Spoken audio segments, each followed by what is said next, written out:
So let me dive right in, and we're going to be having a bunch of people joining us as we go along.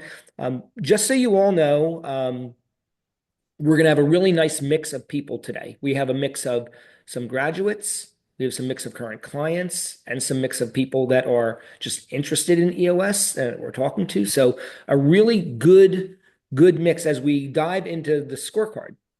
And so let's look at the agenda. The agenda is we are going to go through really a quick review of what we did in the last workshop, which was measurables. And we're going to be spending a ton of time, which is creating the great scorecard from those measurables. And they come from the individual measurables and the VTO measurables. And then we're going to have two breakouts putting the scorecard into action. I think they're going to be very interactive and they should be insightful. And then the next steps would be that you can go back and start applying this to your own business and your scorecards. So the format, the workshops all usually follow about the same format, but important to go through again. One, I'm going to be providing a bunch of education, but then we're going to have two working breakouts. We're going to have 3 to 4 people per room. They're going to be 10 minutes each. Where I say random, it's not exactly random because Mallory is going to be making sure that you don't go in the room with people in your company. We want you interacting with people and getting different perspectives. And so so a little bit of networking will be going on and meeting people, but it's also hearing different mindset and having different thoughts going on. And again, you should be leaving this with actionable items, maybe some homework that you can do. And what I really am going to encourage is questions. If you're in Zoom and you've used Zoom before, you will know that there is a thing, you'll have a little bar and it says reactions and you can raise your hand. If you can't find that, so let's, real quickly, I just want to see if everybody knows how to do that. So I want you to all to raise your hand real quick on the reactions icon. Jennifer is quick on the draw. You win the prize today.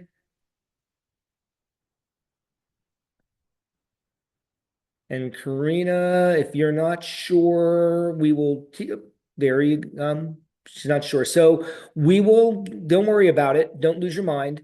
You just jump up and down. You have permission to wave your hands and go like this at us. And if you do, look, there you go. And however you want to do it, and we'll know, we'll be fine with that. Awesome. Everybody can lower their hand now as you try to figure out how to lower your hands. Cool.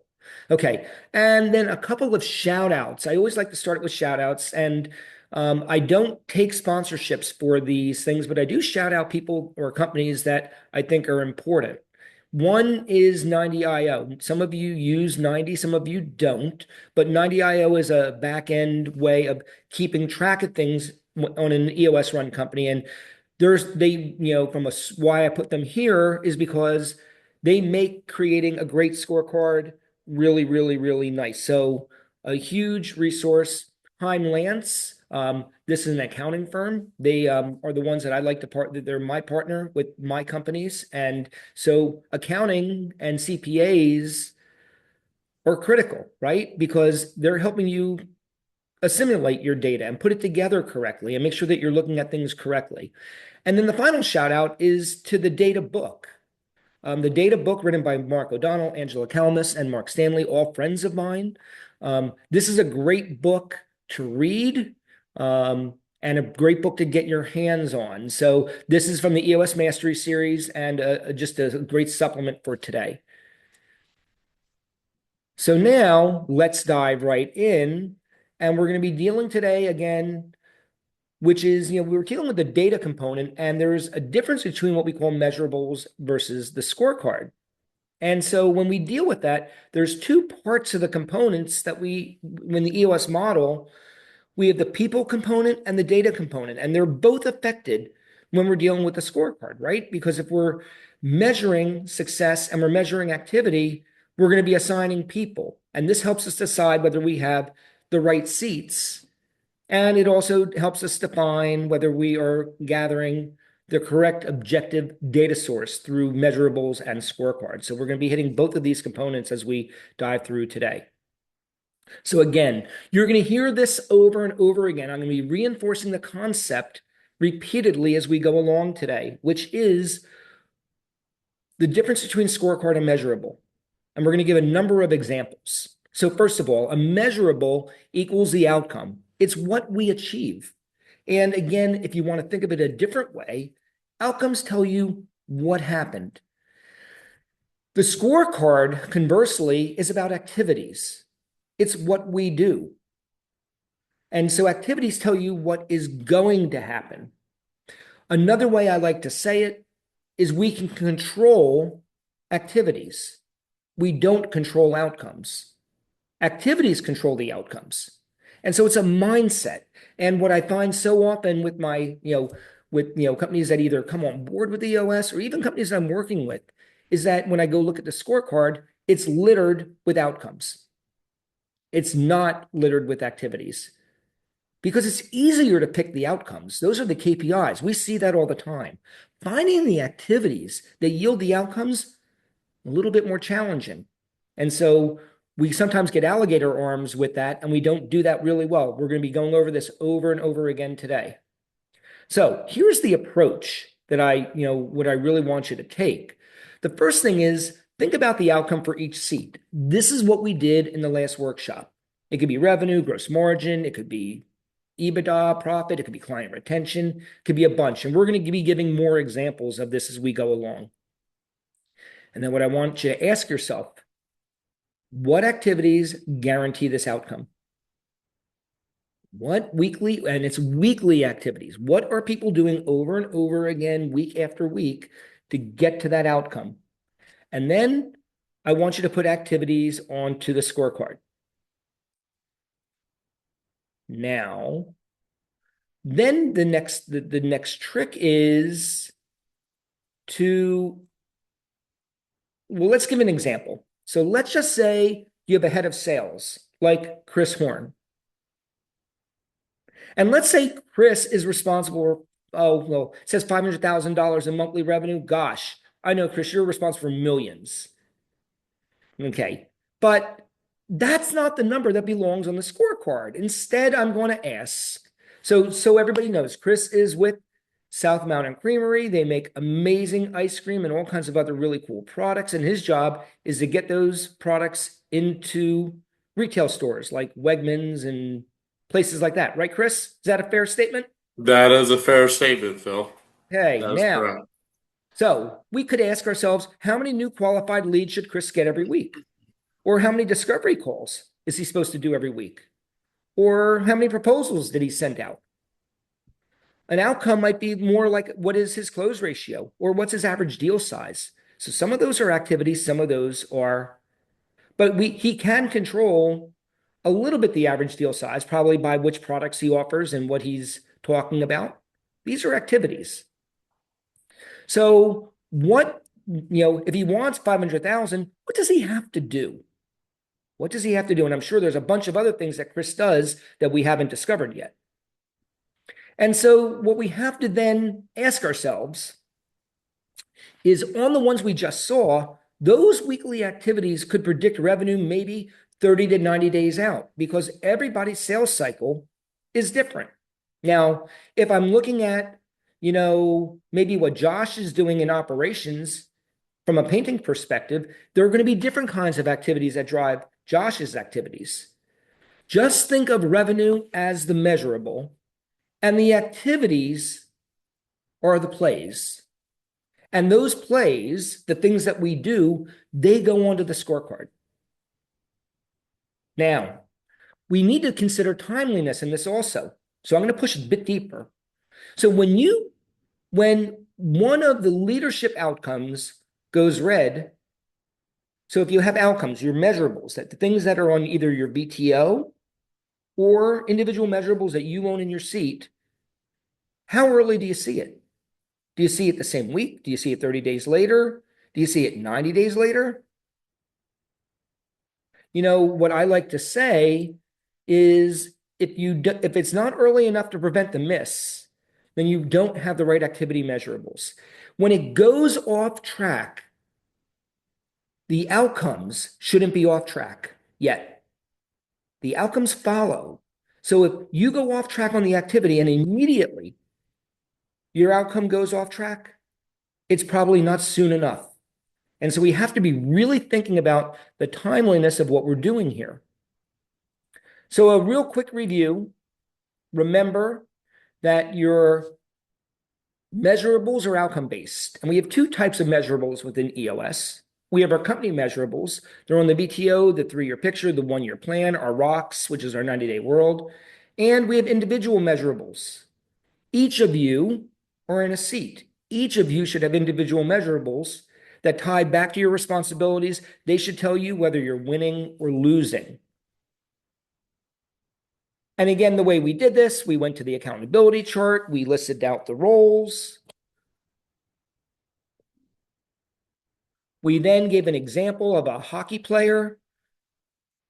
And we said, if you were on a hockey team and you were the center, and we left out the name because we don't put in names on the accountability chart, this hockey player, this seat, the center seat, they're responsible for winning faceoffs, creating scoring chances, scoring goals, back checking and defending, and minimizing turnovers. And we can do GWC to that. But then we need to take those responsibilities and turn them into the measurables. And the measurables could be the percent of faceoffs won, or the number of assists, or the number of goals. If you know hockey, you would say that those might be good, strong measurables for that center. Now, now we turn our attention to, though, what would be the activities maybe that would drive those items?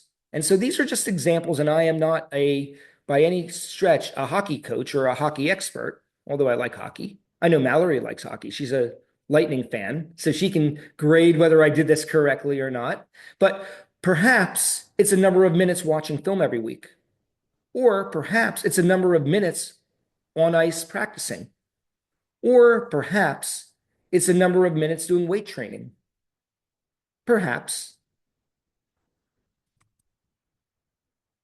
But what I said is, Phil Cooper's not a hockey expert. So let's put the power of AI to the test. If we went out to AI, what could AI find? And so I asked the question over to the left, if we are measuring a hockey center by measurables, 1 goal scored, 2 assists, 3% of faceoff ones, what 5 activities might the hockey player do to achieve success in the measurables? And so what came back? So it said, great question. This is exactly how you connect measurables to behaviors. And it thanked me for being very EOS-like thinking. I was so proud. And then it said, the player needs activity drivers, controllable actions that lead to those outcomes. What we said before, right? Consistent. And it then said, here are the high 5 packings and drivers. So let's see what it came up with. This is really cool. Number 1, for goals scored, it said this player needs extra shooting reps. So how are we going to measure that? We could have 200 to 300 shots per day from multiple angles. We can measure that. We can control that. We know if that can happen. We want that player to practice quick release, one-timers and shots in traffic, and we want to work on finishing rebounds. Look at that for a second. You can control that. Let's go to the second one, the percent of face-off won. So really what we're looking at, the technique training, right? Could study opponent tendencies.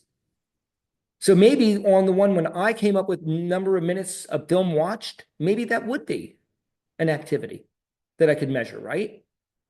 We can practice hand speed and stick positioning. We might be able to measure that by minutes. We have to drill multiple tie-ups and pull techniques, and we have to strengthen lower body and core for leverage. Remember, I came up with just off the top of my head that maybe they need to do weight training. Possible, right? And I didn't give AI what I thought. I just fed in what it thought. And then look at this one, and you can review, see it yourself. I don't need to read it. So interesting. What AI did for me was make me think. This doesn't mean these are the activities. What it does is it starts me questioning down the path of what would be the activities. What is the person doing? What is in my company? How do I want that seat to hit those measurables? What do we do for success?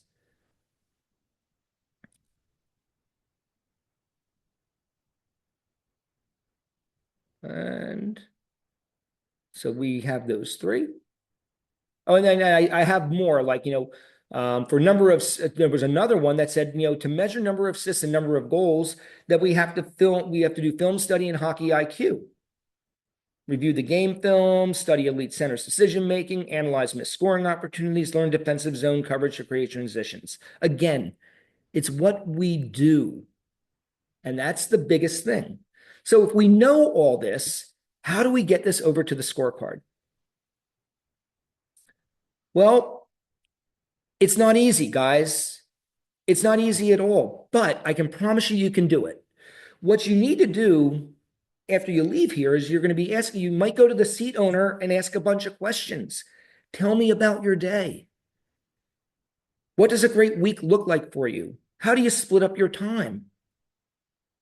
Maybe it's that if you have LMA over the seat, maybe you go and observe. You just watch. You see what they do. Maybe after you do those two things, you use an AI to expedite and prompt more questions and get you thinking more.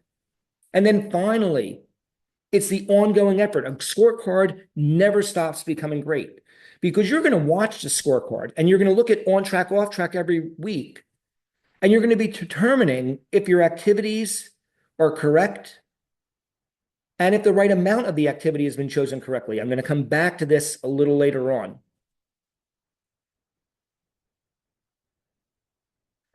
So before I go to breakout, I want to open it up. Are there any questions that any of you have up to this point so that we can go and have a great breakout? Any questions? Going once, twice. Okay, everybody's ready for a breakout, right? Thumbs up. Okay. All right. Here's what we're going to do in a minute or so. First of all, you're going to each pick a seat. You're going to pick somebody in the room. You're going to pick a seat that we have a measurable or measurables assigned for. Now, one person in your room, I want to, if you're familiar with AI, pick that person, bring your AI up, and you're going to be working to find other activities for the measurables that we've assigned. You're going to describe the seat, you're going to describe the measurables, and you've got the AI working on to the side. While you're doing that, the others in the room, the other 2 or 3, will talk through what they believe the activities might be to achieve the measurables. And when you're looking at the amount of the activity, I want you to ask yourself, can it be measured, or do we need to use a rolling method? Don't worry about the rolling right now. We're going to come to rolling in the next section. But if it can't be measured weekly and it can be measured over a couple weeks or 4 weeks, it's okay. You can still pick that. It'll make sense later on. I want you to compare what you do in your creative work, your discussion in your group, to what the person running the AI has. Now, is there other things that the AI is coming back that prompts you to a different place and prompts a different question? And ask yourself what questions have been prompted of the things we want you to dig deeper on, and think about what you might be doing when you go back, or that person would be doing when they go back to the workplace, to come up with even better activities. You will pick one person in your room that potentially will report back what you found. When we get back from this breakout 10 minutes from now, we're going to pick 1 or 2 people. We'll see how long they go, and we will get some report back, and we'll hear what you found. So Mal, if you can send, so your breakout's going to be 10 minutes long. You'll automatically come back before we go over to the breakouts. Do you have any questions so that you're not flailing out there? Okay. Mal, are you all set with the breakout rooms? Okay. Send them off. Well, Well, you welcome cut back, us everybody. off. Yeah. Is everybody like smarter and brains have expanded? I just learned about painting, Yeah. which is And I so learned great. about I want accounting. Joshua to come to my house. Help me paint. All right. So here we go, guys. So who wants to go first? We have the Horn, Lopez, Sparks group, and we have Karina and Josh's group. Who wants to go first? We can. Okay. Yeah, that's fine. Okay, so here are the questions that I'm gonna ask you. So, what seat did you pick? I'm gonna have you give me an example of a measurable. What activity did you find in the measurable? Was the exercise challenging, and what have surprised you?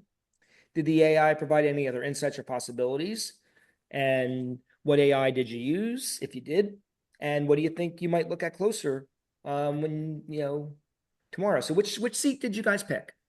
Go Operation. ahead, Josh. Yeah, operations manager. Yeah. Yeah. And was the operations manager Josh's operations manager or Mm-hmm. okay, Yeah. Yeah. so for everybody, so Josh is with Chesapeake Blue Star Chesapeake, whatever you want to call yourselves. Painting. Exactly. Exactly. So they do painting. It's a painting company, as Karina had said. So Josh, you picked operations. Give me an example of the measurable that you picked.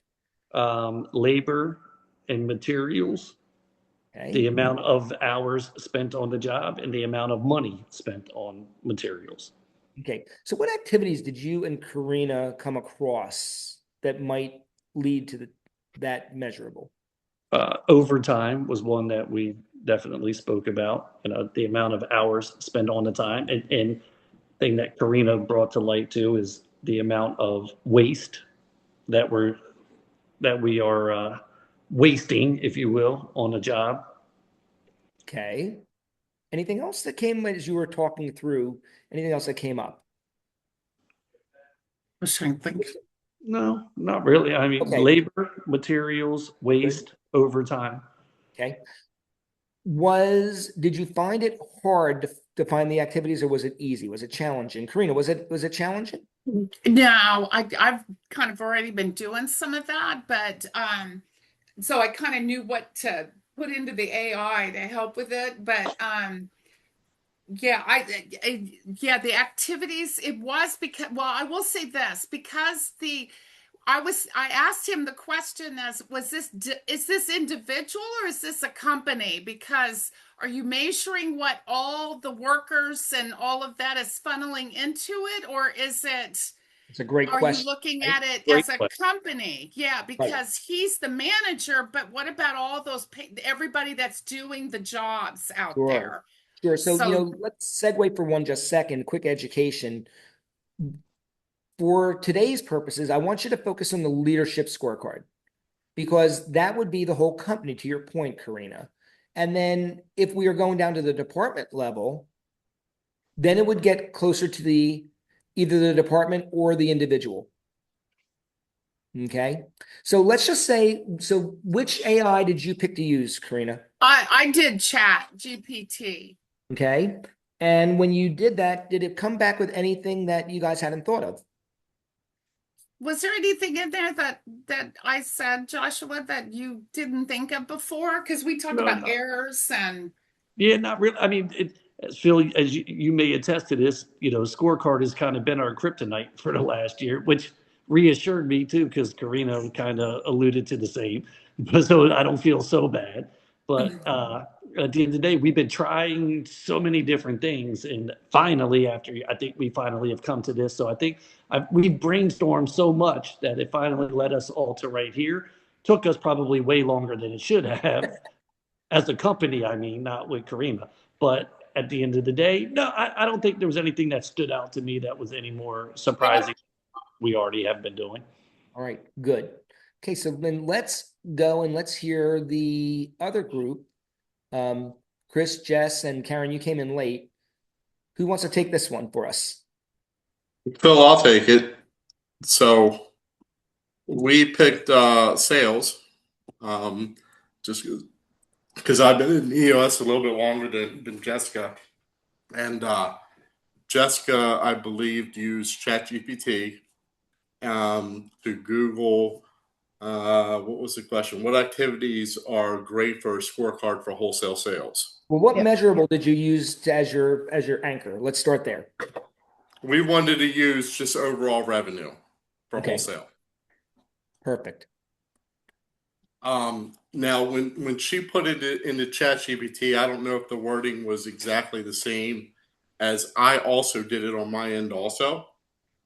So I don't know if the wording was exactly the same, but some things that we came up with for activities would have been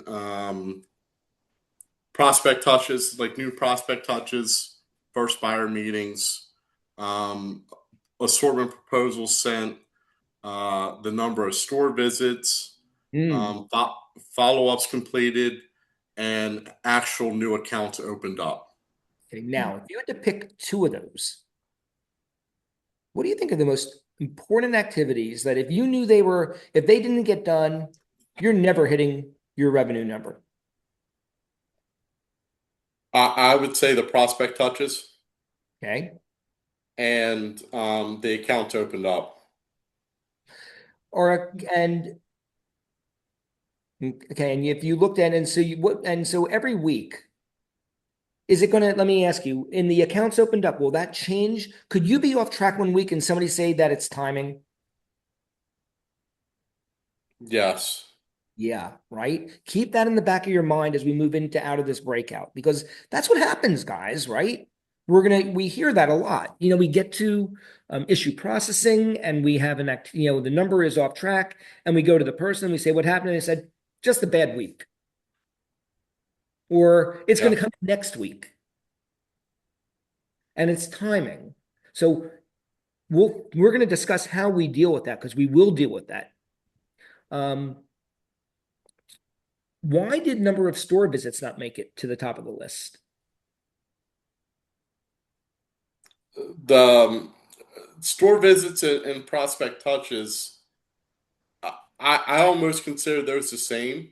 Mm, Because you can put those together. Even though I'm going into a store visit, I'm also looking at opportunities inside that store also. Even though they might already carry our product, hey, the store has, all of our white milk and chocolate milk, but they don't have ice cream. So it's twofold. got it. Okay. Did anything surprise you when you went through the exercise? The thing that surprised us is I think the Chat GPT was coming up different. And I think it's based on, I personally think it's based on some history, what I Google or what I Chat GPT versus what Jessica might use for Chat GPT on the operation side. Mm. Jess, what did you see? Yeah, like the metrics for the scorecard that it was suggesting from my end, and I also use ChatGPT. I have like a ChatGPT business account. Um, they were like over specific and like over explaining everything. So I told Chris like it was giving a lot of specifications. So number one, sales activity metrics. So for outbound activity, new prospect calls, meeting books, on-site visit, like it was too specific. It had like too many metrics. So whenever we were comparing it with the information that Chris had, that one was like more realistic to the scenario, and probably it's because that's what he chat GPTs every day. Mine, it's like a different type of business. We And are a again, recruiting yeah, agency. and I don't want to make this into an AI class. What I do want you to do is I want you to use AI to get you to think of stuff and ask, looking at the activities, are there things that you haven't thought about? So, like what I want the AI to do is make aha moments for you. Well said, Phil. Well said. Okay. So let's keep moving. Good breakout. The next breakout is going to be, I think, is going to be very interesting. We're going to do it a little bit differently, but let's just again go back as you're, thinking of your great scorecard for your leadership teams and then for your departments. Again, what we just did was convert a measurable to an activity. And then we need to come up with the measure of the activity weekly. If we can't collate the data, if we can't gather the data, if the data is not accurate, then we shouldn't be trying to measure it. Or B, we should be trying to figure out how we can measure it. And again, it can be different kinds of measures. It could be number of hours. If you go back to that hockey example, it could be the number of hours spent in the film room or the number of hours spent weight training. And once we measure the activity, we'll be talking about how to IDS with that in a moment. So we're going to set a goal for the week, and we're going to ask ourselves, what does the person do to achieve the measurable? And again, I think in Chris's example, or what Jessica was saying, was if multiple items all are yielding to the same, per se, outcome, that we pick the highest level measure.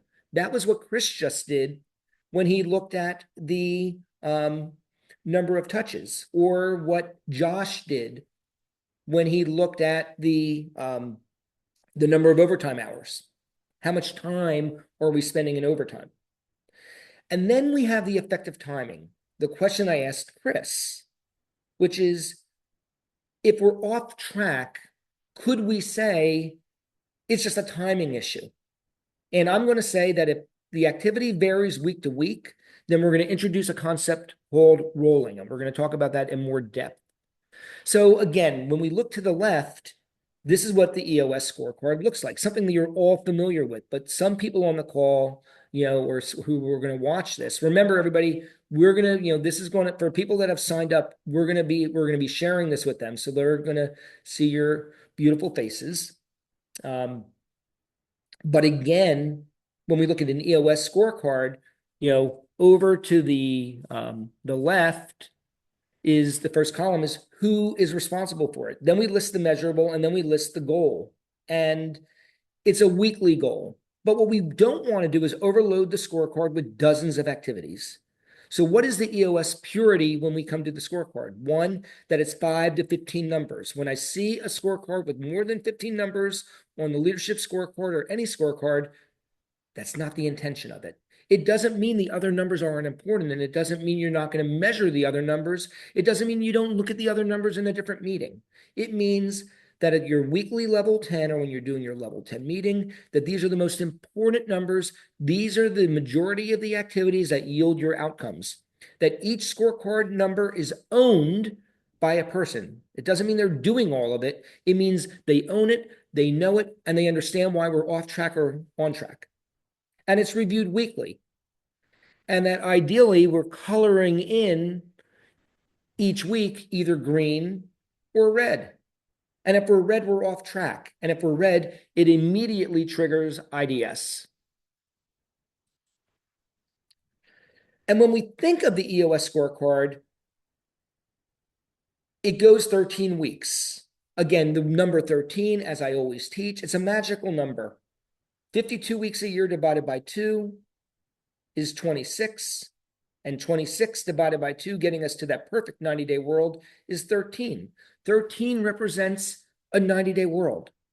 And we do this because it's not just about what you do each week. It's how it's trending. So again, automatically, if it is off track for the week, we drop it. But there's other times we drop things to the issues list, and it goes back to trending. So I like to say, let's just say we've been on track for the last 6 weeks, but every week it's been declining. It should still lead to drop it, and it should still lead to IDS. I have to be looking at this scorecard. Everybody on the team should be looking at this scorecard. It's not just about turning to the person and saying, are we on track, off track? If we are operating as a cohesive functional leadership team, we should all be looking at it. And if we see something that the person who owns it doesn't see, we are going to drop it. This is using the scorecard to the best effect during IDS. I so often don't see this. I don't see the score, let's say we're virtual or we're in a meeting and the person who owns the scorecard has it in front of them and nobody else has it. We're not using it correctly. Everybody's got to be looking at this. And again, it needs to be over a 13-week rolling period. Now, I am okay to mix in some outcomes onto the scorecard because I've been saying up to this point the scorecard is activity-based, and I'm right. I usually like to see 2 activities to an outcome, which means 2/3 activity, 1/3.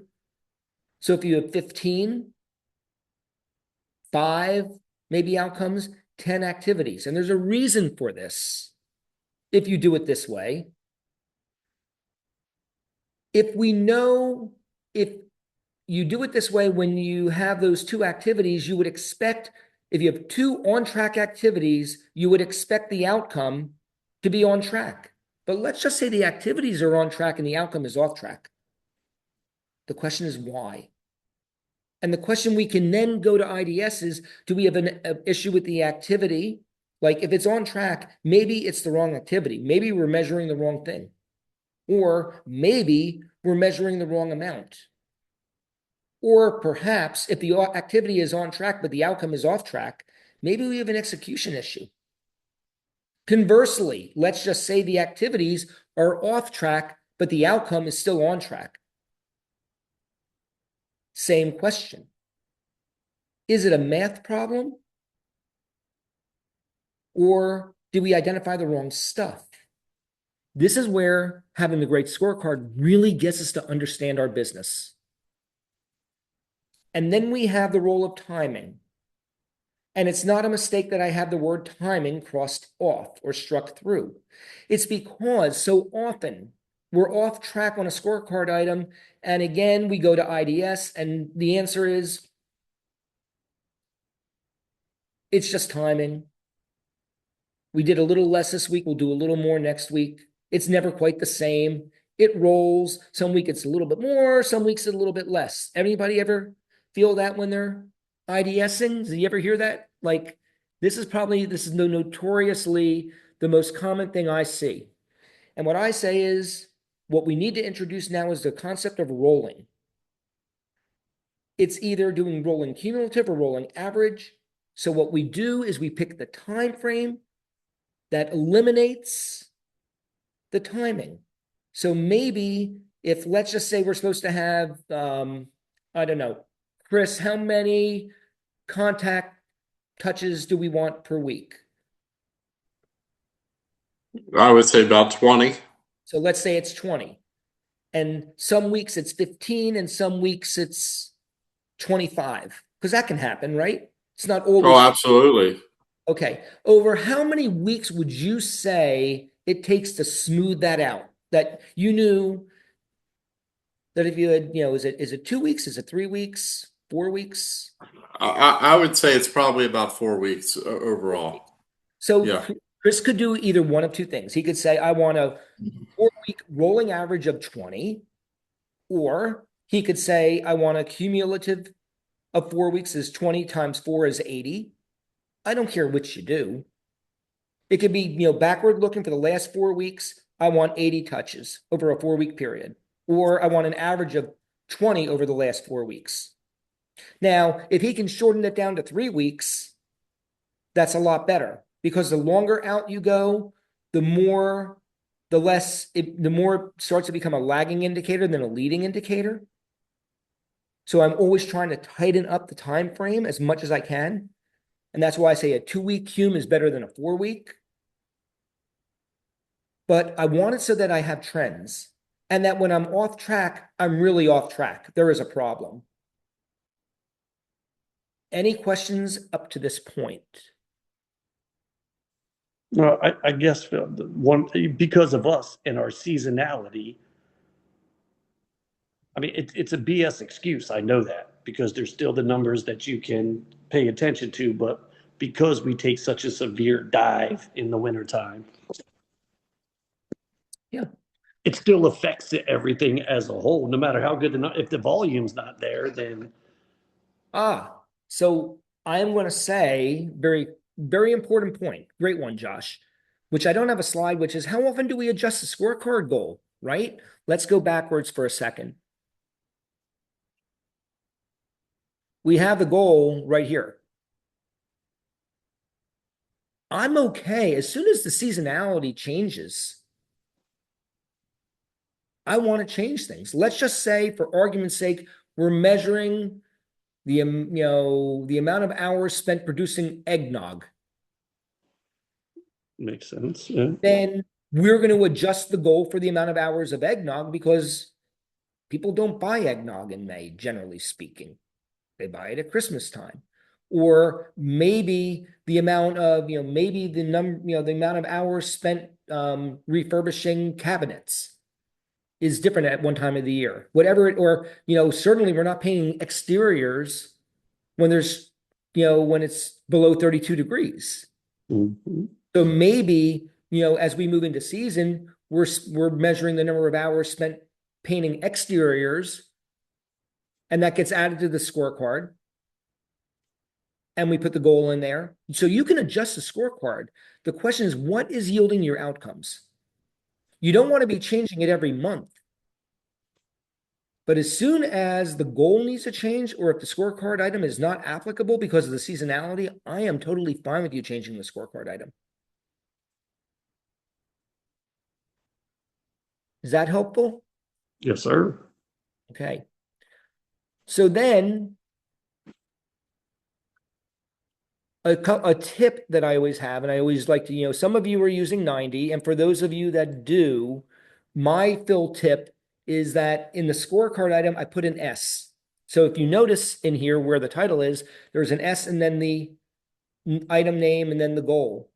And the reason I do this, or I recommend that we do this, is that when you drop it down and you go to your issue processing, you can see you can see what came from the scorecard. So if you're trying to determine your 1, 2, 3, what issues we're going to do next, if you want to do scorecard items, you know what they are. Otherwise, you're not really able to tell by the title whether it's a scorecard issue or not. And you'll see we use the same kind of tip with rocks for companies and rocks for individuals, so that we can use something like 90 or whatever we're in. But again, however you're doing it, whether you're using 90 IO or something else, I love putting something in front of the name of the scorecard item so that I know when I drop it to the issues list that I know where it came from. So now I'm going to set you up for your last breakout. Here's what we're going to do. This time, we're going to do the same seat. So my 2 breakout rooms, I want you doing identical things. I want you to see if you come back with something different, independently of each other. So we're going to take a marketing seat. Now, this marketing seat, what is this marketing seat responsible for? They're responsible for LMA, lead, manage, hold accountable. It's all the things relating to their direct report. They're responsible for lead gen to support the sales team, because this is not a sales and marketing seat. It's just strictly a marketing seat. They're responsible for company branding. They're responsible for social presence as thought leaders, and they're responsible for sales support. And the measurables that I've assigned to measure whether we're winning or losing, we're going to measure ENPS, and we're going to ask the question, how likely would you recommend someone to your company to work with your current manager? Because that's our measure of LMA, because if that person's really doing a great job of leading and managing their direct reports, their direct reports are probably going to say, yeah, I'll bring somebody in. Is that a fair statement, everybody? Fairly good measurable? Okay, and then we're going to measure the total number of total sales qualified leads. We might also measure the cost per lead, because just because they're bringing in leads, they might be spending too much money or too little money. And we're also going to measure the impressions. By the way, I'm sure that we could come up with some other measurables, but I think these are reasonable ones to work with. Anybody disagree with anything? Okay, now one more set of instructions.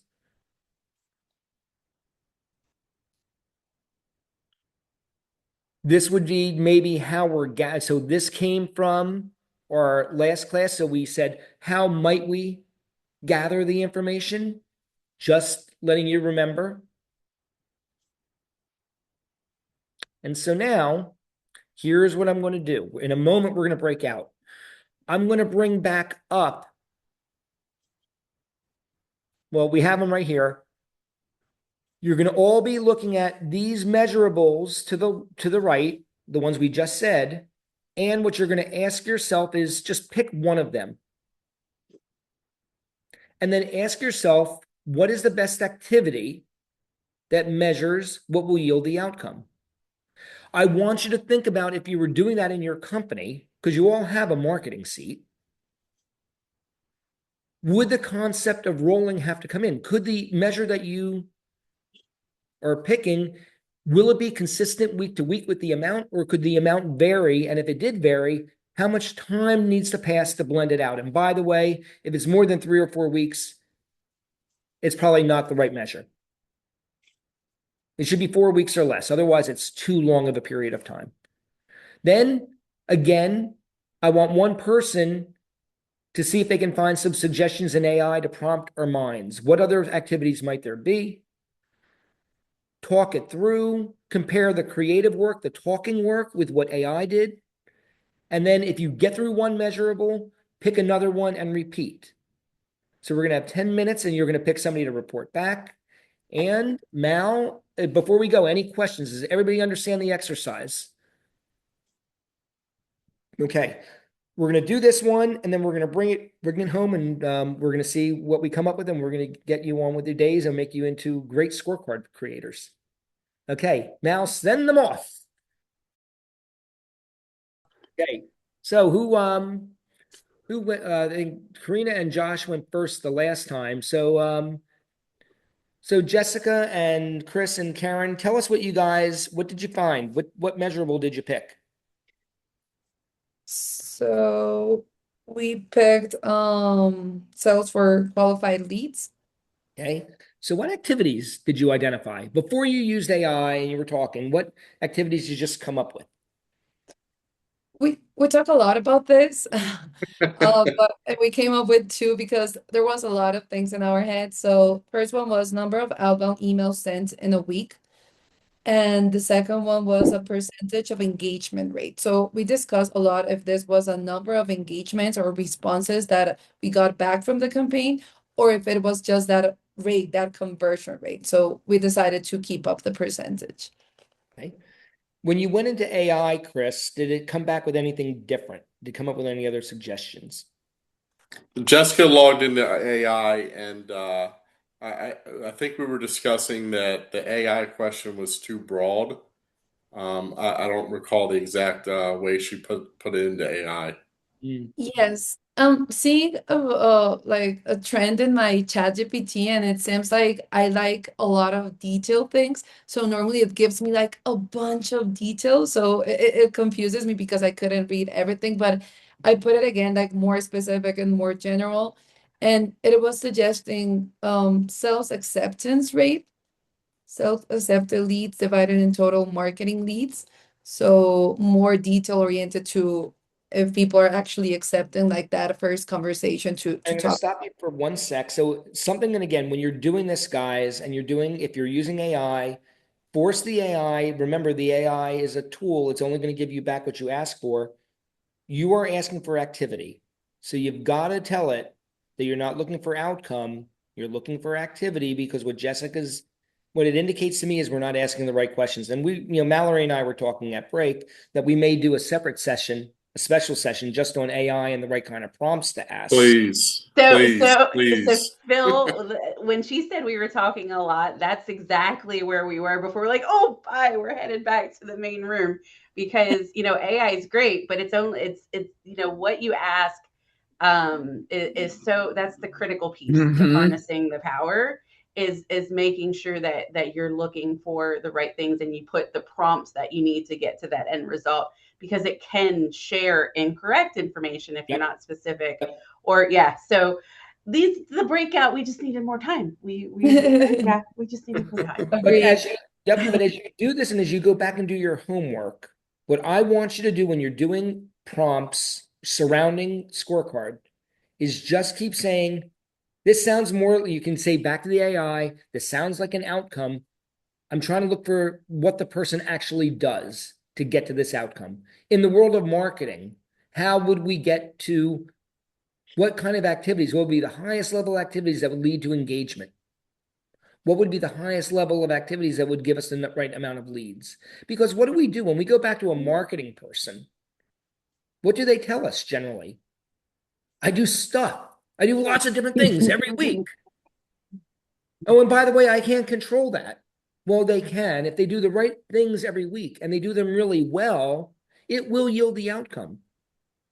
So if we're not getting the right number of leads, is it because the person sucks at their job?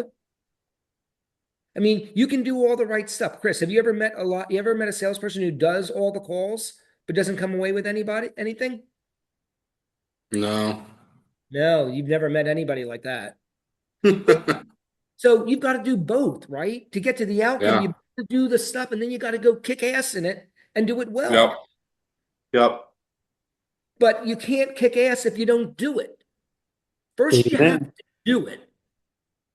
You can't paint a house if you don't show up to the house. Amen. And I'm going to answer your question a little bit differently than Chris. Yes, we've had a salesperson make the calls and do the things, and it's no's, no's, no's, because it's not our targeted persona, and it's not truly a sales qualified lead for our business. So that goes back to the right people, the right activities, the right audience. That's right. So it's so critical that we get it right. So again, when we're using AI, I'm going to keep going back to for the scorecard, I'm going to be saying activity, activity, activity. It's got to be in the prompts, and that's what we're going to do. So I know that we have to end on time, and it's 1:14, so we're not going to hear the second group. Well, we're going to just sum it up. Joshua and I decided we're just not marketing people. Amen. Amen. Our next workshop is going to be on March 16th at noon, and it's going to be about rock setting, and it's about writing really smart goals, but then making the use of milestones to really help us do those great weekly level 10s. Are we really on track or are we off track? So with that, we are going to end on time. Look at that.